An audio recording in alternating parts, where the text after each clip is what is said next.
તો જોઈ રહ્યા છો કે કઈ રીતે ભાજપ કાર્યાલય ખાતે હાલ ઉજવણીનો માહોલ જામી ચૂક્યો છે અને જામે પણ કેમ નહીં, ખૂબ જ સારા પરિણામો જે અપેક્ષિત હતા તેના કરતાં પણ કદાચ સારા પરિણામો, જે પરિણામો એક્ઝિટ પોલ કરતાં પણ સારા આવ્યા હોય તેવું કહી શકાય.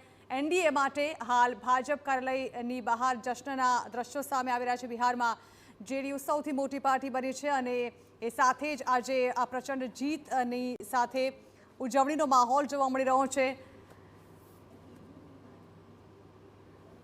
હાલ ભાજપ કાર્યાલય ખાતે ભાજપના કાર્યકર્તાઓમાં અનેરો ઉત્સાહ જોવા મળી રહ્યો છે અને તેઓ હાલ પૂરેપૂરા જશ્નના માહોલમાં ડૂબ્યા છે. બિહારમાં એક તરફ જ્યાં ઉજવણીનો માહોલ છે ત્યાં ગુજરાતમાં જીતની ઉજવણીથી દૂર રહેશે ભાજપ.